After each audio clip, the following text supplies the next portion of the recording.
নমস্কার, এসপিইএন চ্যানেলে আপনাদের স্বাগত। এই মুহূর্তে আমি রয়েছি দেবাশিস মুখার্জির কসবার বাড়িতে। দেবাশিস দা, একটু আগে মোহনবাগান এবং ডেমপুর ম্যাচটি গোলশূন্য ভাবে শেষ হয়েছে, ফলে কিন্তু এই গ্রুপটা দারুণ হয়ে গেল এবং 31 তারিখের মোহনবাগানের পক্ষে মাস্ট উইন, গোল পার্থক্যে এগিয়ে ইস্ট বেঙ্গল। পুরো ম্যাচটা তুমি দেখলে এবং মলিনার যে পরীক্ষা নিরীক্ষা, 8 জন নিয়মিত খেলোয়াড় মানে ফার্স্ট 11-এর মোটামুটি এই মরশুমে যারা খেলছেন তাদের বাদ দিয়ে তিনি দল সাজিয়েছিলেন। পুরো ব্যাপারটা কি বলবে? দেখো, এবারের সিজনের শুরু থেকেই মলিনা যে টিম করছেন উনি কিন্তু পরীক্ষা নিরীক্ষাটা বেশি করছেন। প্রথম দিকে নয় ঠিক আছে, যখন ডুরান্ট শুরু হলো মেনে নিলাম যে প্রথম টুর্নামেন্ট, টিমটাকে সেট করছেন। কিন্তু আইপিএলেও দেখলাম 3টে ম্যাচ হয়েছে, তার মধ্যে 2টো লুজ ম্যাচ ছিল, ফাইনাল ম্যাচটাই ছিল।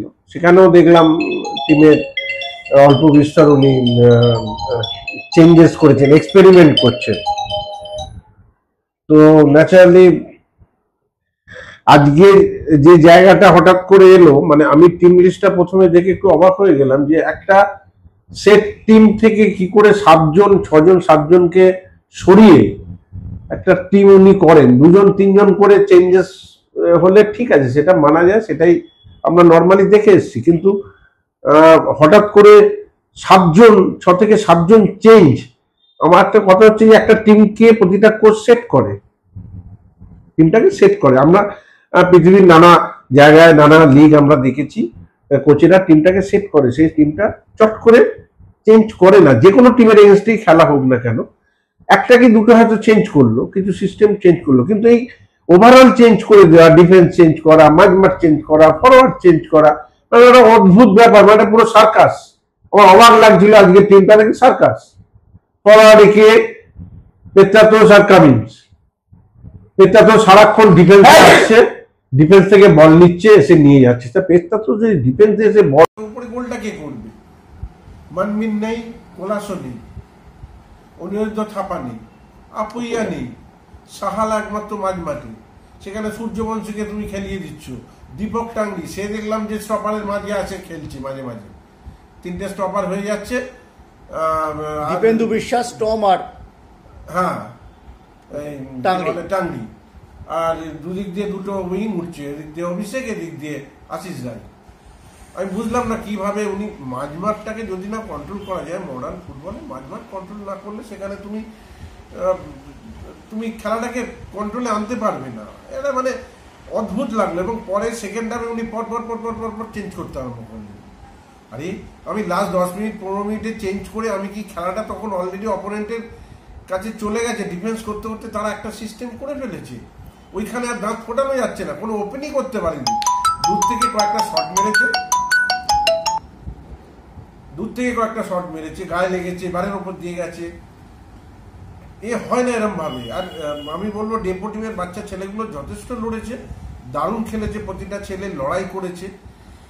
2টো ম্যাচে কিন্তু সমীর নায়কের দল ড্র করলো মোহনবাগান। আমি তো বললাম দারুণ যে সমীর নায়ক যে বাচ্চা ছেলেগুলোকে নিয়ে কাজ করছে, উইদাউট ফরেনার টিমটা এই জায়গায় দাঁড়িয়েছে এবং 2টো টপ টিমকে রুখে দিল। এবং আমি তো বললাম মোহনবাগান এই মুহূর্তে আইএসএল এর সবচেয়ে দামি এবং নামি টিম, সেই টিমটাকে আটকে দিল কি জন্য? কোচের ভুলের জন্য। আমি ফুল টিম নামাবো, আমি 2 গোল 3 গোলে আপ হবে, তখন আমি প্লেয়ারদের রেস্ট দেবো, তখন আমি এক্সট্রা প্লেয়ারদের নামাবো, একদম নরমাল সিস্টেম। আমি তো ফার্স্ট হাফে খেলে 2 গোলটা মেরে রাখবো, আমি নিজে সেফ জোনে চলে যাব, তারপর আমি পরীক্ষা নিরীক্ষা করব। খেলাটা ধরি আগে, আমি খেলাটাই ধরতে পারলাম না, এমন সিস্টেমের টিম করালো। কার কোনো পজিশন নেই, সূর্যবংশীর পজিশন নেই, দীপেন্দ্র বিশ্বাসের পজিশন নেই, কোথায় কে খেলছে কার কোনো ঠিক নেই, কি করে হবে? এবং রবসনকে কেমন দেখে? রবসন একদমই নয়, আমি বারবার বলে এসেছি রবসন এখনো ফিট নয়। আমি বলছি রবসন এখনো ফিট নয়।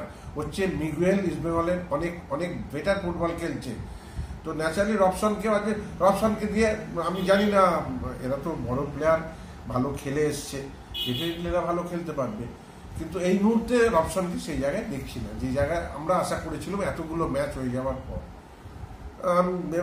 মানে এর পরের ম্যাচ টাফ হয়ে গেল। পরের ম্যাচ মানে ডু অর ডাই। এখানে মোহনবাগান ড্র করলে গোল অ্যাভারেজ আউট হয়ে যাবে। মোহনবাগানের মাস্ট উইন, ইস্ট বেঙ্গলকে ড্র করলে চলে যাবে। কেন ইস্ট বেঙ্গল বেশি গোল দিয়েছে, হয়ে গেল। এবার গোল ডিফারেন্সও তুমি দেখো, গোল ডিফারেন্সও ইস্ট বেঙ্গল এগিয়ে, সবেতে এগিয়ে ইস্ট বেঙ্গল।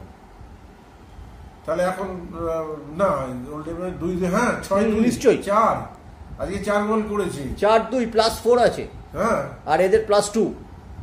সুতরাং ওই ড্র ছাড়া মানে জেতা ছাড়া মোহনবাগান আর যে জায়গাটা ইস্ট বেঙ্গলের ছিল সেটা আজকে মোহনবাগান নিজেরা সেই জায়গাটায় চলে গেল। এটা মানা যায় না, কেননা ডেম্পো টিমটাকে, এই টিমটা লড়েছে ঠিক কথা, কিন্তু এই টিমটাকে ঠিক মতো খেলতে পারলে হারানোটা কোনো ব্যাপার নয়। যখন তখন হারানো যায়, যখন তখন গোল করে দেওয়া যায়, মানে সেই বাউন্ডারি ছেলের মতো উড়িয়ে দেওয়া, মেরে দেওয়া, পড়ে, মানে কোনো সিস্টেমেটিক ফুটবল। টিম লিস্ট থেকে তো মনে হলো উনি ফাটকা খেলছেন। ফাটকা তো খেলছেনি, মনেই তো হচ্ছে ফাটকা খেলছে। অত সোজা নাকি ফুটবলটা যদি ফাটকা হয়ে যেত, তাহলে উনি যদি মনে করেন যে স্পেনের কোয়ালিটি ফুটবলাররা ওনার টিমে আছে, তাহলে ভুল করবেন। কেন ওদের স্পেনের টিমের যারা যে স্ট্যান্ডার্ডে, হাই স্ট্যান্ডার্ডের প্লেয়াররা যে কোনো টিমে, যে কোনো পরিস্থিতিতে, যে কোনো মাঠে গিয়ে তারা অ্যাডজাস্ট করে নেয়, তারা ঠিক খেলে দেয়। উনি কি এদের কি তাই ভাবছেন?